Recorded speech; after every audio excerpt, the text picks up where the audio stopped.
하나님 말씀은 시편 133편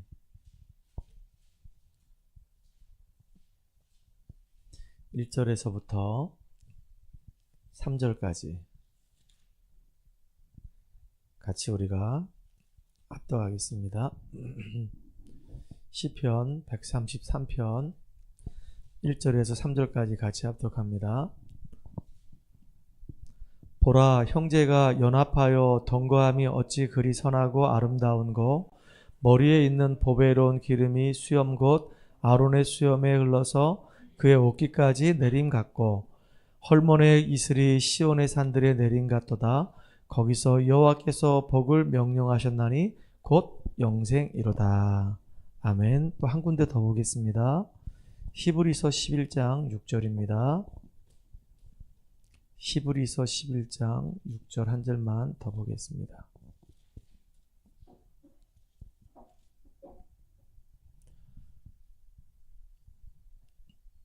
신약성경 364쪽에 있습니다.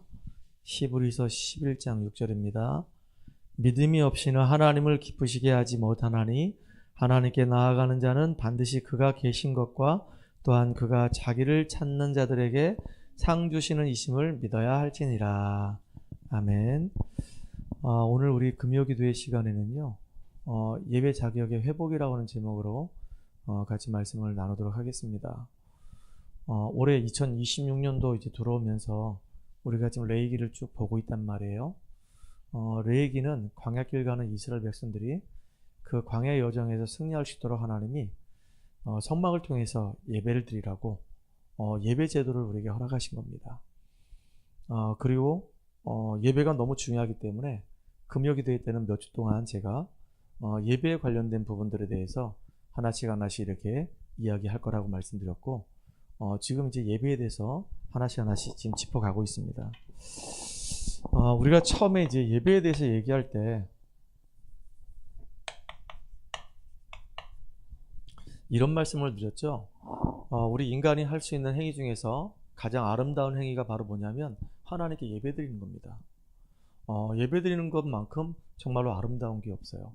하나님 보실 때 너무 귀한 거예요.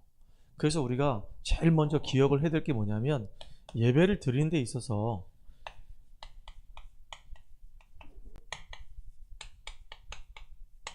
예배의 이 본질이 뭐냐 이거예요. 예배의 본질. 그래서 요한복음 4장 24절에 보면은 하나님은 영이시니 예배하는 자가 신령과 진정으로 예배할지니라 라고 되어 있단 말이에요. 그 신령과 진정, 영과 진리로 예배드리라 그 얘기입니다. 다시 말하면 성령의 은혜 속에서, 성령의 역사 속에서 우리가 그리스도 안에서 구원받은 자가 하나님을 향해서 우리가 온전하게 예배를 드리는 거예요. 우리 영혼이 하나님을 딱 향해서 집중하는 시간이 바로 예배 시간이에요. 우리가 하나님을 인정하는 그 시간이 예배 시간이에요. 그러니까 하나님을 우리가 거룩하게 찬양하는 그 시간이 예배 시간이란 말이에요. 그러니까 예배 시간만큼 우리가 영적으로 정말로 힘을 얻는 시간이 없단 말이에요. 예배의 본질에 대해서 제가 말씀드렸어요. 예수님이 가이사랴 빌립보 지역에서 질문을 합니다. 사람들이 나에 대해서 누구라 하느냐? 그럴 때 다 틀린 대답을 하죠. 예레미야로, 세례 요한으로, 엘리야로, 선지자라고 합니다. 근데 지금 현재 교회에서 목사님들이 설교할 때 이렇게 예레미야적인 성향을 가지고, 세례 요한적인 성향을 가지고, 또 엘리야적인 성향을 가지고, 선지자적인 성향을 가지고 강단에서 이렇게 설교를 하고 있단 말이에요. 그러면 어떻게 되냐면 성도들이 그 성향 그대로 물들어가요. 만약에 강단에서 목사님이 율법을 계속 얘기하게 되면 성도도 모르게 율법에 다 젖어 들어갑니다.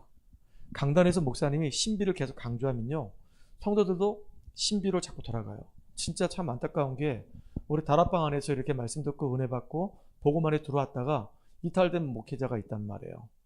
저 아래쪽 지역에 어느 교회가 있는데 그 교회 사모님이 뭐 하시다가 다락방을 만났냐면 신비 운동하다가 다락방 만났어요. 다락방으로 인생에 답을 얻고 너무 좋아가지고 훈련 따라 받고 막 인도받았단 말이에요. 그러다 이제 다락방 이슈가 생기면서 다락방을 떠나게 된 거예요. 제가 이번에 이제 이야기를 듣게 됐어요. 그 교회가 지금 뭐 하고 있냐? 설교를 30년을 들었기 때문에 설교는 바뀌지 않아요. 설교는 강단에서 계속 복음은 얘기해요. 근데 성도들이 모여서 기도할 때 뭐 하냐면 신비주의로 돌아가가지고 이제 성령춤 춘대요. 이렇게 성령춤을 추면서 이렇게 기도한다는 거예요. 내가 그 얘기 들으면서 그렇지, 채 1년도 안 돼가지고 금방 돌아가는 거예요. 금방. 그래서 진짜 우리가 복음이 내 안에 완전히 각인뿌리 체질됐다는 것은 너무 중요한 거란 말이에요. 특히 이제 목사님이 어떤 색깔이냐에 따라서 그 교회에 이제 선포되는 말씀이 틀려진단 말이에요. 저는 그래서 모자라고 부족하지만 하나님 정말로 이 강단에서 다른 건 내가 못해도 복음만 전하게 해주세요. 저는 어차피 친정 자체가 RTS이기 때문에 다른 거 배운 적이 없어. 처음부터 제가 다락방만 하게 됐고 다락방 복음 속에서 쭉 지금까지 30년을 훈련받아왔기 때문에 복음밖에 저는 몰라요. 근데 알고 봤더니 나도 율법이 이 안에 있고 인본주의가 이 안에 있는 거예요. 신비적인 성향이 이 안에 있는 거예요. 근데 그게 진짜 내가 복음으로 이게 치유가 안 되면 나도 모르게 막 튀어나온단 말이에요. 이렇게. 그래서 예수님이 질문 던지는 겁니다. 너희는 나를 누구로 알고 있냐? 이게 이제 본질을 위한 질문이에요. 그럼 예수님이 세례 요한적인 성향이 없냐? 있어요. 예수님이 예레미야적인 성향이 없냐? 있어요. 과부들 도와줬거든요. 고아들 보면서 마음 아파했거든요. 성전을 막 정화운동하면서 막 다 뒤집어 엎어놨거든요. 예수님에게 그런 성향이 있어요. 근데 그게 본질이 아니다 그 얘기예요. 너희는 나를 누구로 알고 있냐라고 얘기할 때 베드로가 주는 그리스도시요 살아계신 하나님의 아들이십니다. 이 고백을 했단 말이에요. 그때 예수님이 얼마나 기쁘셨는지 바요나 시몬아 네가 복이 있도다 라고 얘기하시면서 이것을 알게 하는 혈육이 아니고 하늘에 계신 내 아버지시니라. 이 베드로한 이 믿음의 이 고백의 이 반석 위에 내가 내 교회를 세우겠다라고 말씀하셨단 말이에요. 우리는 진짜 본질을 붙잡아야 되는 거예요. 본질을 놓쳐버리게 되면 신앙생활 열심히 해놓고 나중에 바리새인처럼 망해요. 바리새인들요, 우리가 그들을 따라갈 수가 없어. 얼마나 대단한지 아십니까? 삶이 정말로 어마어마합니다. 대단해요. 아주 그냥 칼 같아요. 굉장히 막 규칙적이고 그렇단 말이에요. 그런데 딱 하나만 모른단 말이에요. 우리가 하나님께 예배를 드리는데 그 예배 중에 가장 중요한 이 본질만 몰라. 예수님이 누군지만 모른단 말이에요. 그래서 예수님을 핍박하는 그 일에 가장 앞장섰던 사람들이 유대인이었고 바리새인이었단 말이에요. 우리는 비록 연약하고 부족하고 모자라더라도 우리는 본질을 딱 붙잡고 정말로 믿음으로 승리하는 저와 여러분 되기를 주의 이름으로 축복합니다. 특별히 두 번째는요, 우리가 뭘 얘기했냐면은 예배의 대상을 얘기했어요. 예배 대상. 예수님이 마태복음 4장 1절로 11절에 보게 되면 그 중에 마귀가 이 사탄이 예수님을 시험하잖아요. 세 번째 시험을 딱 할 때 뭐라고 얘기했냐면 천하만국을 다 보여주면서 나에게 경배하라라고 얘기했단 말이에요. 그때 예수님이 주 여호와 하나님 외에는 경배하지 않겠노라라고 얘기했거든요. 너의 하나님 여호와께 경배하라라고 얘기하면서 사탄아 썩 물러가라라고 얘기했어요. 지금도 이 눈에 보이지 않는 이 악한 마귀는요, 경배의 대상을 싹 바꿔요. 하나님께 향해 있는 우리 마음과 이 생각이 자꾸 세상을 향하도록 만들고 육신을 향하도록 만들고 결국은 사단에게 딱 잡혀가지고 우상숭배하도록 만든단 말이에요. 그러니까 예배의 대상을 우리가 정확하게 알고 우리가 온전하게 예배를 드려야 되는 겁니다. 우리가 교회로 오더라도 우리가 교회에서 예배 드리라도 목사님 앞에서 우리가 예배 드리는 게 아니잖아요. 목사님은 귀한 분이에요. 하나님 앞에 말씀을 받아가지고 전달하는 분은 맞는데 목사가 하나님이 아니잖아요. 목사님이 전해주는 그 말씀을 우리가 하나님 말씀으로 잡고 우리가 하나님을 바라보면서 우리가 예배를 드려야 되는 거예요. 사람이 절대로 우상이 되면 안 되는 거란 말이에요. 목회자가 우상이 되면 안 돼요. 함께 우리가 지역 복음화하고 우리 후대를 키우는 일 때문에 선교하는 이 일 때문에 우리가 동역을 하더라도 목회자가 절대 우상이 되면 안 돼요. 그래서 예전에 참 희한한 얘기도 있었거든요. 사위일체라. 사위일체. 우리 삼위일체 들어봤잖아요. 성부, 성자, 성령. 삼위로 계시지만 한 하나님 그래가지고 삼일체 하나님이라 했단 말이에요. 근데 다락방맨들이 뉴 목사님을 너무 좋아하니까 다른 외부의 사람들이 딱 보고 저거 뉴 목사님을 신성시하는 거다 그래가지고 사위일체라고 해서 우리를 이단으로 막 찍으려고 했단 말이에요. 참 이거 조심해야 될 부분이란 말이에요. 존경하고 사랑하되 정말로 기도해줘야 되는데 우리가 경배의 대상은 아니란 말이에요. 그래서 우리 경배의 대상은 여호와 하나님이에요. 삼일체 하나님이란 말이에요. 우리가 하나님 앞에 우리가 온전하게 예배를 드리는 겁니다. 맞죠? 그리고 우리가 지난주에 잠깐 얘기 나눴어요. 예배의 내용에 대해서 얘기했습니다. 우리가 예배할 때요, 여러 가지 한단 말이에요.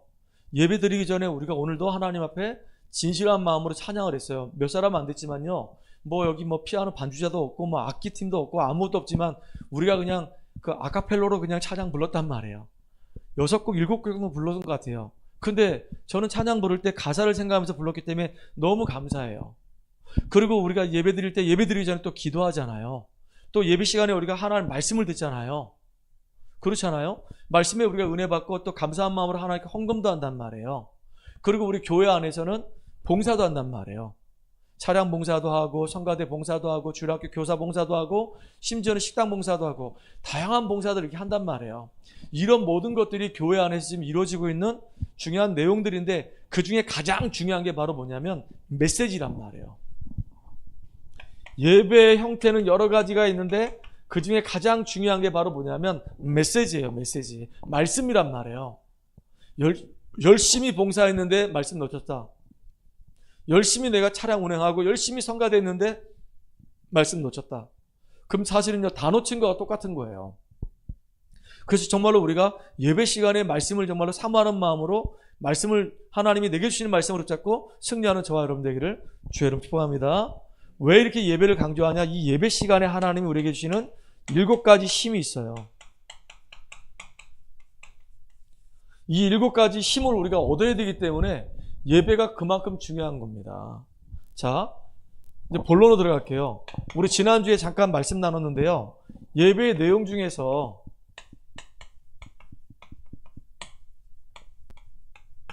하나님이 주시는 7가지 힘이 있거든요. 이거를 정말로 우리가 회복해야 되는 겁니다. 초대교회 이 성도님들이 부활하신 예수님을 만나서 하나님의 나라에 대해서 40일 동안 듣습니다. 그 사람들이 이제 그 약속을 붙잡고 마가의 집에 모여서 기도하기 시작했어요. 그게 이제 교회의 시작이 된 거예요.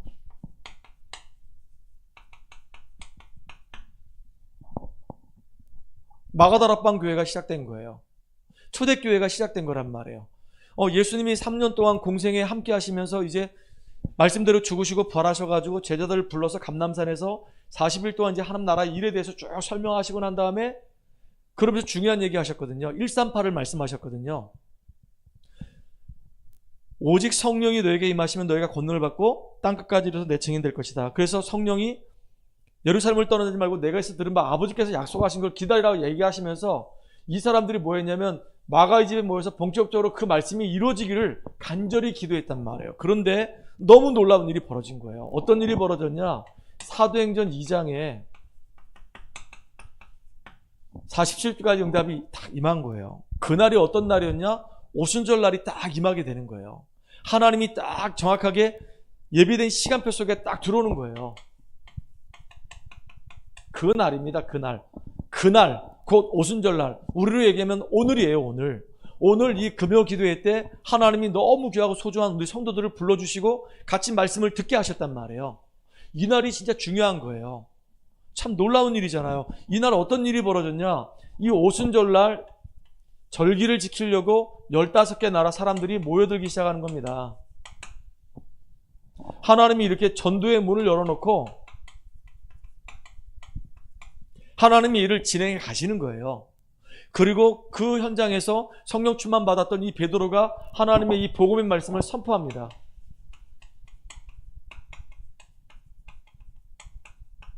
왜냐하면 사람들이 성령 충만 받은 사람들을 보고 시비를 걸었거든요. 지금 대낮인데 너희들이 왜 이렇게 얼굴이 벌거냐? 아침부터 너희들 술 먹은 거냐? 이렇게 시비를 걸었단 말이에요. 왜냐하면 오순절 절기를 지키러 왔는데 이 사람들 가만히 보니까 절기를 중요하게 여기지 않고 술 먹고 아침부터 막 해롱해롱 하는 것 같으니까 사람들이 아침부터 술을 먹었냐? 막 이렇게 된 겁니다. 그래서 베드로가 딱 그걸 꼬투리 삼아가지고 우리가 지금 술을 먹은 것이 아니라 요엘서의 예언대로 그 성령께서 우리에게 임해가지고 지금 우리가 성령 충만 받게 된 것이다. 너희들이 예수를 십자가에 못 박게 죽게 하였으나 하나님께서는 그를 거기서 건져내셔서 우리의 주가 되게 하셨다. 그렇게 고백을 하니까 이 사람들이 전부 다 마음에 찔려가지고요. 그날의 제자의 수가 몇 명이나 되더라? 3,000 제자가 일어나는 거예요. 그 제가 지금 기도하는 게 우리 원주주에게 3,000 제자 일어나게 해주세요라고 기도하는 거예요. 이거를요, 초대교회 성도들은 120명이 모여가지고 같이 기도하다 응답받아서 이렇게 큰 역사가 일어났지만 우리는 지금 이렇게 120명의 성도가 아니잖아요.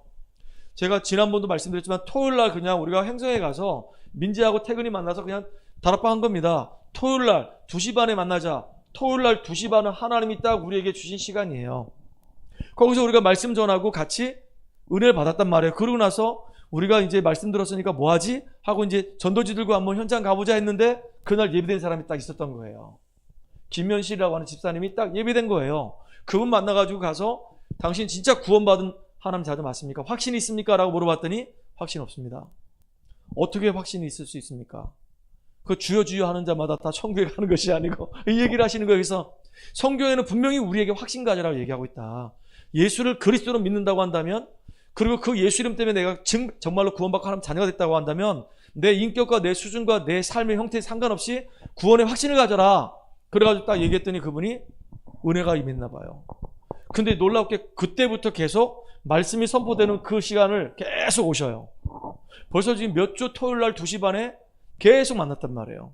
그러더니 어느 날 우리 교회 오시고 이번 주 수요일날도 우리 교회 와서 예배드리고 가셨단 말이에요. 참 너무 감사한 거예요. 그렇게 말씀 듣다 보면 어느 날 그 사람이 이제 복음의 뿌리가 내려지고 이제 제자가 되겠죠.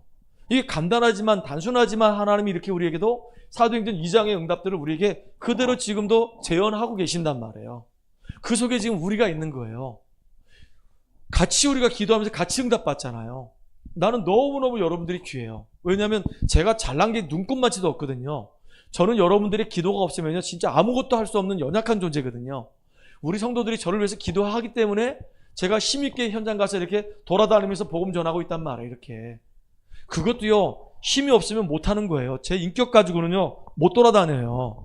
근데 하나님이 우리 성도들이 기도하게 하셔서 그렇게 하니까 돌아다니는 겁니다. 이게 너무 감사하잖아요. 맞아요.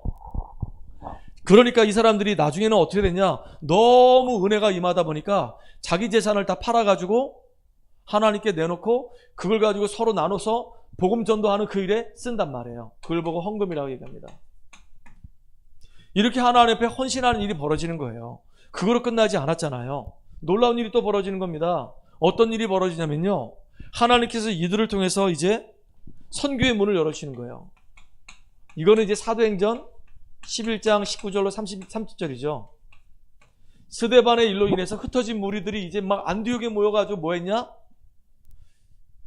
1년 동안 말씀 운동하는데 주의 은혜가 보이고 주의 손이 함께하고 그리스도인이라 칭호를 받고 나중에는 바나바, 바울을 아예 선교사로 파송해버리는 거예요. 그러니까 최초의 선교사가 딱 만들어지기 시작하는 거예요. 이게 이제 시작이 돼서 막 두루다니면서 막 빌립보에서 루디아 만나고 데살로니가에서 야손 만나고 고린도에서 브리스길라 부부 만나고 그리고 에베소에서 중요한 제자들 만나고 그러면서 나중에요 이 사람들이 나중에 로마 복음하는 그 일에 쓰임받는 사람이 되는 겁니다. 이게 7가지 힘이에요. 7가지 축복이에요. 우리 교회가 진짜 이 응답을 같이 누리는 시작이 되기 바라는 겁니다.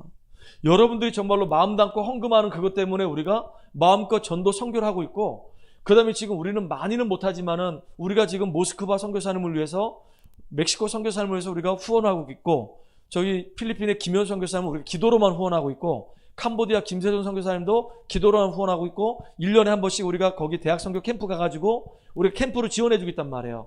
선교하고 있단 말이에요. 이렇게 하다 보니까 우리 교회 정말로 전도 선교 후대의 마음 가진 이런 중요한 참 제자가 그냥 제자 아닙니다. 복음 때문에 흔들리지 않는 참 제자들이 교회 안에 이제 우뚝우뚝 세워지기 바랍니다. 저는 여러분들이 바로 참 제자라고 믿어요. 아멘입니까? 여러분들이 참 제자예요? 진짜예요. 얼마나 이게 중요한지 몰라요. 그래서 이렇게 우리가 7가지 중요한 응답을 받고 이 응답받은 내용을 가지고 우리는 뭐 하면 되냐? 포럼하면 돼요. 제가 수요 예배 때도 잠깐 포럼했습니다. 참 감사한 일이 벌어졌어요. 우리 이제 화요일 날 상지대학 가서 우리 지원이 만나서 거기서 예배를 드리거든요. 근데 예배 드린 장소가 없어요.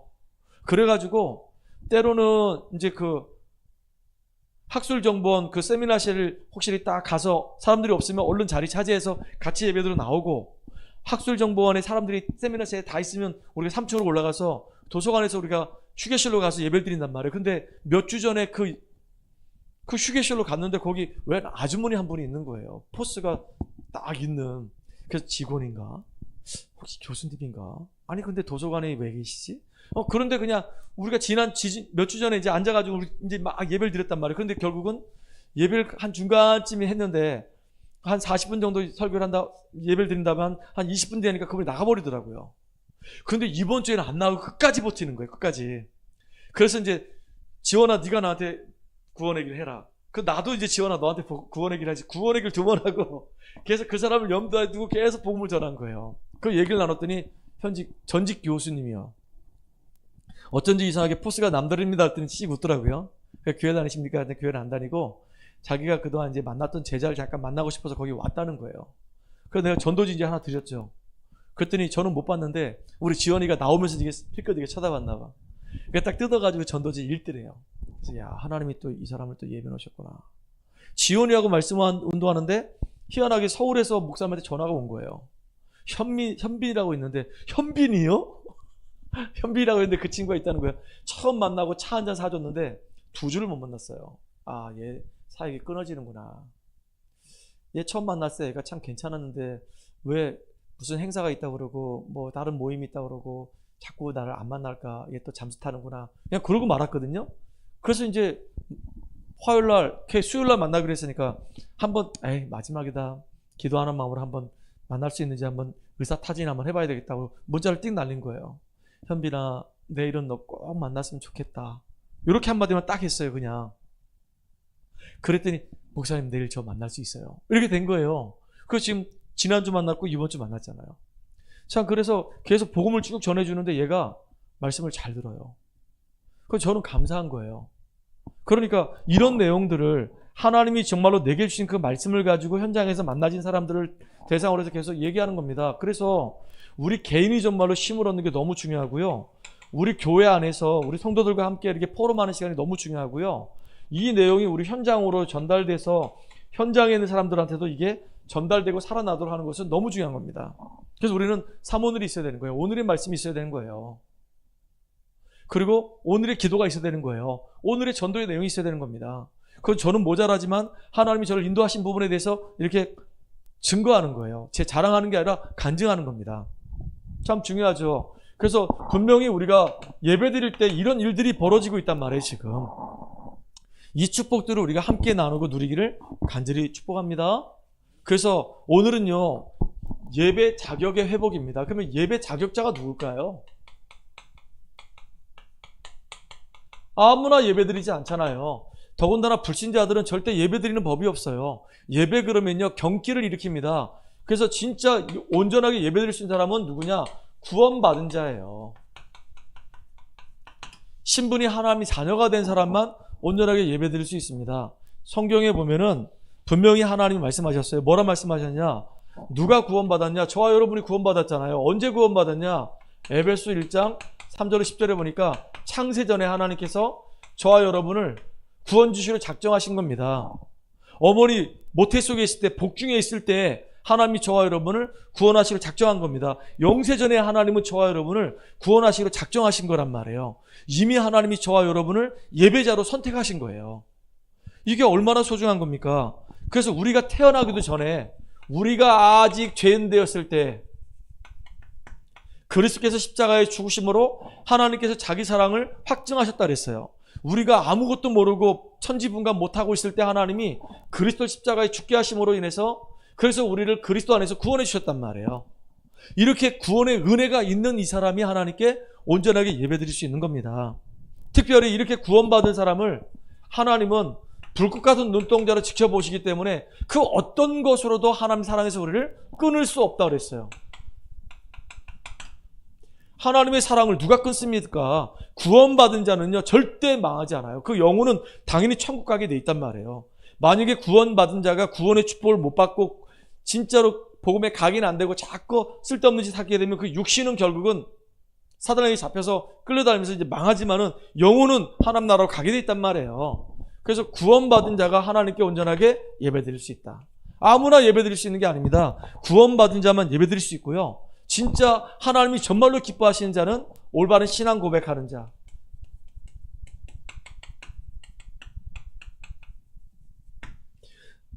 제가 그 얘기했다니까요. 토요일 날 그 횡성 도서관에 가서 얘기했어요. 그 집사님이 그런 말씀하시는 겁니다. 자기가 이제 성도들 참 많이 만나는데 만난 사람들 때문에 뭐 다는 아니고 몇몇 사람들 때문에 자기가 시험 들었다는 거예요. 상처받았다는 거예요. 그러시겠군요. 근데 자기가 시험 들고 상처받았던 그 이유 중에 하나가 뭐냐면 나름대로 다 확신이 있었다는 거예요. 확신이 있는 사람들이 다 그렇게 자기한테 힘들게 했다는 거예요. 그래서 제가 그랬어요. 집사님 속지 마세요. 틀린 확신, 잘못된 확신 가지고 신앙생활 하는 사람 굉장히 많습니다. 우리 집안이 지금 3, 4대째 예수 믿습니다. 감사한 일인데 뭐 어쩌라고. 제가 성경을 구약과 신약을 백독을 했습니다. 감사한 일인데 뭐 어쩌라고. 제가 신앙생활 30년 했습니다. 우리 아버지가 건축을 했습니다. 뭐 어쩌라고. 감사한 일인데 제가요 교회에서 정말로 헌신과 충성과 봉사를 어마어마하게 합니다. 성가대 일하지, 주일학교 일하지, 겁나게 일합니다. 차량 운행도 합니다. 감사한 일인데 뭐 어쩌라고. 그게 구원의 기준이 아니란 말이에요. 그래서 그것 때문에 만약에 확신 가졌다 그러면 그건 틀린 확신입니다. 만약에 당신이 어떻게 확신이 있습니까? 라고 물어봤을 때 저는 죄인이었는데 하나님 나를 사랑하셔서 그리스도 예수를 보내주셔가지고 나를 위해 십자가에 죽으시고 그분이 벌하셔서 내게 은혜 주셔서 믿을 수 있도록 하나님 마음 열어주시고 예수 영접해서 난 지금 하나님 자녀가 됐고 내게 생명이기 때문에 나는 확신이 있습니다. 이렇게 얘기하는 게 이게 확신이 있는 겁니다. 이거 얘기하는 사람들 다 아닙니다. 확신, 가짜 확신입니다. 속지 마세요. 저는요 확신 있다고 얘기하는 사람 가만히 들어보니까 뭐 신비 체험한 사람들 뭐 찌릿찌릿하고 뭔가 막 경험 많이 한 사람 그래가지고 확신 있다고 하는데 다 그거 아닙니다. 그거 가짜입니다. 거짓 확신이에요. 사단에게 속은 겁니다.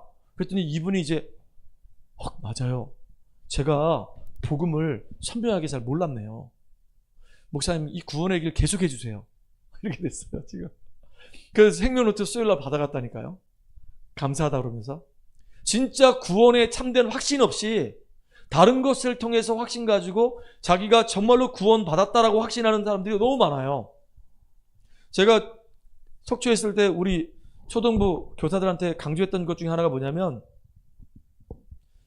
그냥 애들한테 너 예수 믿으니까 너 확신 가져, 너 하나님 자녀 이렇게 하지 말라고 얘기했어요. 원인과 결과를 정확하게 얘기해 주라 그랬어요. 원래 너는 하나님의 형상대로 지음받았는데 네가 태어날 때 너와 관계없이 영이 죽어있는 상태로 태어났다. 사단에게 잡혀있고 끌려다니는 상태 속에 있었다. 근데 이건 우리가 해결을 못하는데 하나님 너를 사랑하시기 때문에 그리스도를 보내셔서 네 문제 끝냈고 그분이 죽으시고 부활하시면서 네 모든 인생 문제, 근본 문제 해결했기 때문에 이제 네 안에 마음문 열고 예수 영접하면 너는 이제 하나님 자녀가 되는 거야. 그래서 영접에 포커스를 두고 확신을 가지라는 게 아니라 구원의 내용을 정확하게 알려주고 이해를 하고 그 다음에 이제 확신을 가질 수 있도록. 그래서 지금 다락방 애들 중에요. 너 이제 다락방 안에 들어와서 말씀 들었으니까 그리스도 많이 들었으니까 너 확신 있어? 확신 가져? 그거 잘못하면 애들 구원 못 받고요. 엉뚱한 확신 갖게 할 수 있는 확률이 되게 높아요. 되게 위험스럽더라고요. 그래서 내용을 정확하게 얘기해주고 확신 갖도록 하는 겁니다. 올바른 신앙의 확신.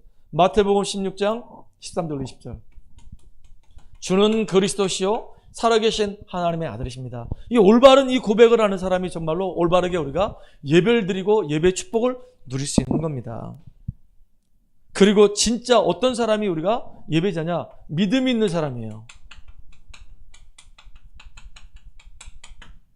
어떤 믿음 가진 자냐? 히브리서를 보게 되면요. 거기에 이제 이런 얘기가 나옵니다. 중요한 얘기가 나오는데 천사들이 있는데 천사들이 대단하잖아요. 시공간 초월해가지고 어마어마하게 역사하잖아요. 그 천사보다 더 대단하신 분이 있는데 그분이 바로 그리스도이신 예수님이시다. 제사장들이 있잖아요. 그런데 제사장 중에서도 으뜸이 되는 대제사장인데 이 대제사장보다 더 어마어마하게 위대하신 분이 있는데 그분이 바로 대제사장이신 예수 그리스도이시다. 히브리서 이 얘기하고 있거든요. 선지자가 있는데 선지자 중에서 가장 대단하신 선지자가 바로 예수 그리스도이시다. 이걸 말하고 있단 말이에요. 왕이 있는데 왕 중에서 어마어마한 최고의 왕인데 그분이 바로 예수 그리스도이시다. 이게요 히브리서에 계속 얘기하고 있단 말이에요. 1장부터 10장에. 너무 중요하잖아요. 보세요. 예수님은 참 왕이시고 참 선지자고 참 제사장으로 오셔가지고 실제로 시공간을 초월하셔서 지금도 우리에게 능력으로 역사하시는 하나님이시란 말이에요. 그래서 히브리서 11장 보게 되면 여기에 믿음의 사람들 이야기가 쫙 나와요. 전부 다 믿음 가지고 다 승리했습니다. 믿음 있는 사람이 하나님께 온전하게 예배드릴 수 있는 거예요. 그래서 오늘 16장 6절에 보니까 믿음이 없이는 하나님을 기쁘게 할 수가 없다 그랬어요. 하나님은 지금도 누굴 찾냐? 이렇게 하나님이 살아계신 것을 아는 사람들, 하나님이 계신 것과 그 다음에 하나님이 정말로 자기를 찾는 자들을 알고 있는 사람들을 하나님이 지금도 찾고 계신단 말이에요. 하나님은 지금도 우리에게 상 주시기 원해서 눈이 뻘거신 분이기 때문에 이렇게 우리가 온전하게 정말로 예배드리는 사람, 요 사람이 정말로 하나님이 정말로 기뻐하시는 예배의 사람입니다. 마지막으로 어떤 사람이냐? 성령 받은 사람.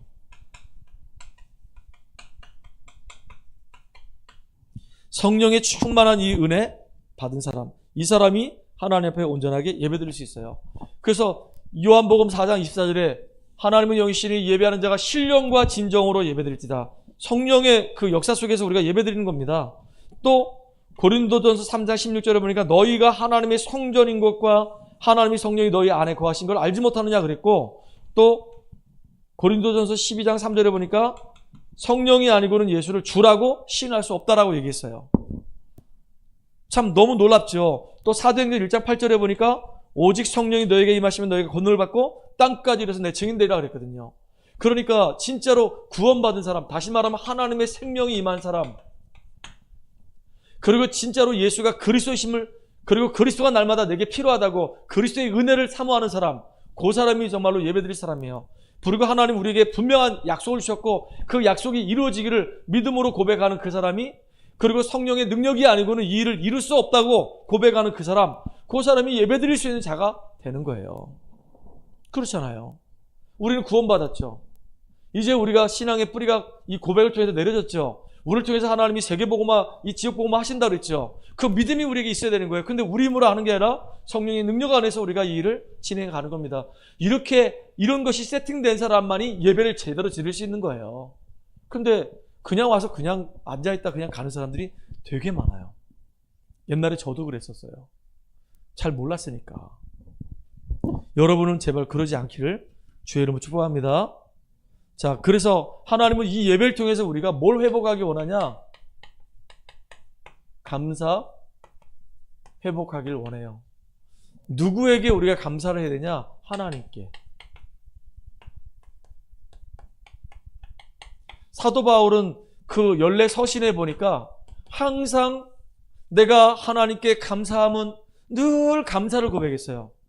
나를 주의 종으로, 나를 사도로, 나를 그리스도의 제자로, 나를 복음 전하는 주의 일꾼으로 불러신 그 일에 내가 너무 감사한다. 사도 바울은 감사가 늘 넘쳤어요. 우리가 하나님께 나를 구원하시고 지금 나와 함께 하시고 나를 통해서 하나님의 계획을 이룰 수 있도록 인도하시는 그 하나님께 우리 늘 감사하는 저 여러분 되기 바랍니다. 그리고 또 우리 일상에 이런저런 일들이 많이 생긴단 말이에요. 그때 모든 일에 감사. 제가 왜 이 얘기했냐면요. 우리 이제 강원노회 끝나고 화요일날 돌아왔잖아요. 돌아와서 저녁에 내가 우리 집사람을 이제 태우러 이제 가다가 인사사고가 난 거예요. 아파트에 이렇게 들어가는 진입로에서 저는 이제 속도를 줄이고 좌회전을 하고 있었는데 저쪽에서 이제 술을 드시고 술이 좀 취하신 분이 위에도 까만 옷을 입고 아래도 까만 옷을 입고 갑자기 이제 인도를 가다가 이쪽 편으로 이제 건너오시려고 툭 튀어나온 거예요. 그래서 오오 하다가 이제 탕 하고 이제 부딪혔단 말이에요. 야, 그때 제가 처음으로 인사사고 났거든요. 뭐 차 운전하다가 가만히 있는데 뒤에서 와서 이제 받는 경우, 제가 이제 눈길에 미끄러져 가지고 이제 벽에 이렇게 박는 경우도 있었지만은 사람을 직접 내가 쳐본 적이 없었단 말이에요.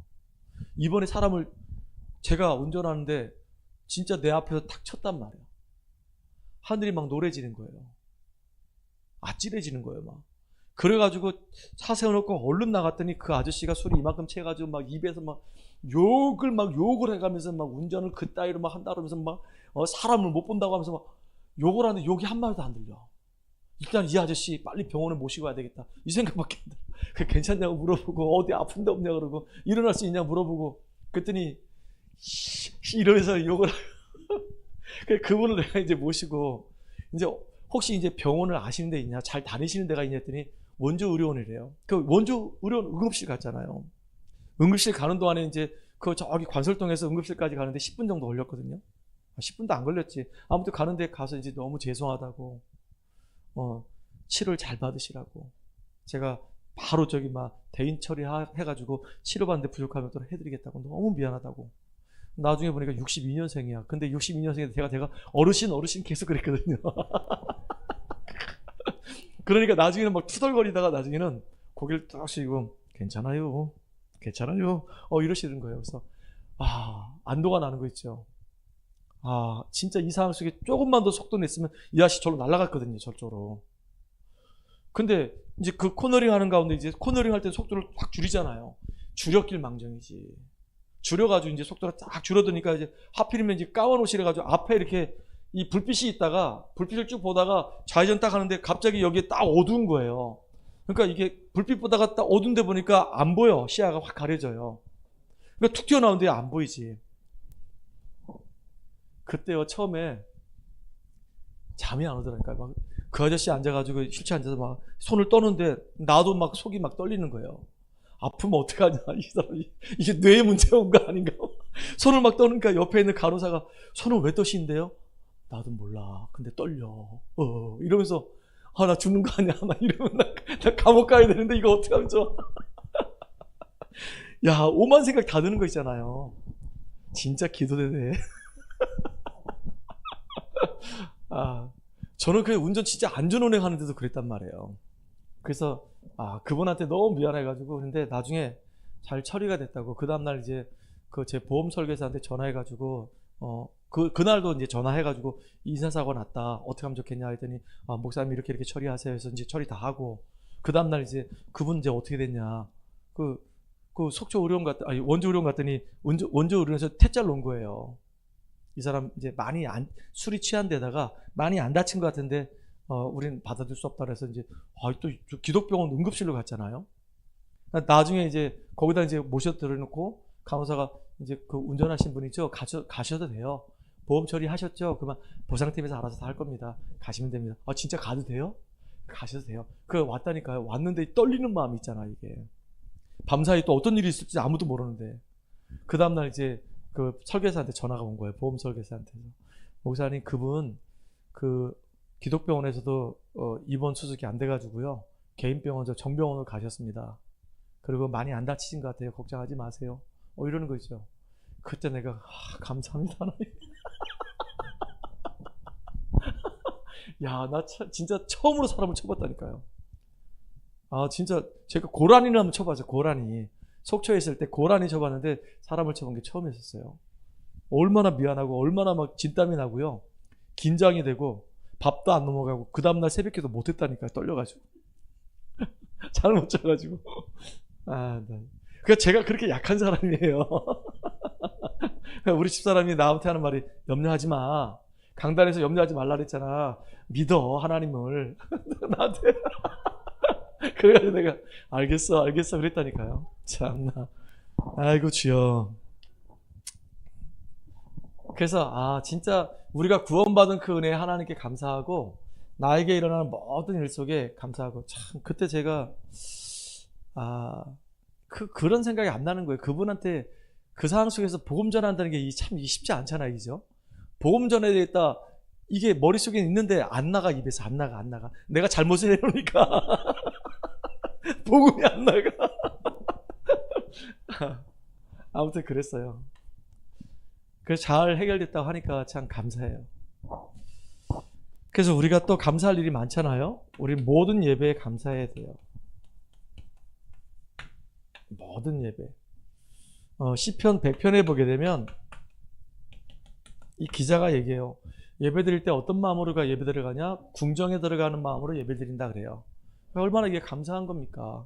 수예배 드릴 때도 감사하고, 금요기도 예배 드릴 때도 감사하고, 현장에서 우리 소중한 성도들 만나서 예배 드릴 때도 감사하고, 주일날 우리가 예배 드릴 때도 감사하고, 예배를 드리고 같이 말씀 나누는데 그 지역의 흑암은 계속 무너지고 있는 중이거든요. 이게 너무 감사한 거예요. 자, 그래서 결론입니다. 결론은 좀 내용이 길어요. 예배는 뭐냐? 나의 인생을. 예배는 뭐냐? 나의 모든 것을. 그러면서 하나님께 드리는 소중한 시간이다. 뭐가요? 예배가. 예배가 그렇단 말이에요. 예배는 나의 인생을, 나의 모든 것을, 그러면서 그 모든 것들을 하나님께 드리는 가장 소중한 그 시간이 바로 예배다. 여러분 예배를 정말로 중요하게 여기고 예배 속에서 하나님 주시는 말씀 붙잡고 책으로 은혜 받고 힘을 얻는 축복된 여러분 되기를 주의 이름으로 축원합니다. 하나님 감사합니다. 우리를 구원해 주시고 또 자녀 삼아 주셔서 이 예배를 통해서 우리가 하나님 만나고 복음의 깊은 뿌리 내리게 하시고 또 하나님이 하시려고 하는 이 원주복음화, 강원복음화, 민족복음화, 세계복음화 이 흐름 속에 우리를 전도자로 부르셔서 이 일을 진행할 수 있도록 늘 성령 충만함 주시는 주님을 찬양합니다. 하나님 가는 걸음걸음마다 가정 가문이 살아나고 우리 현장이 살아날 수밖에 없도록 우리들을 증인으로 삼아 주시옵소서. 예수 그리스도 이름으로 기도하옵나이다. 아멘.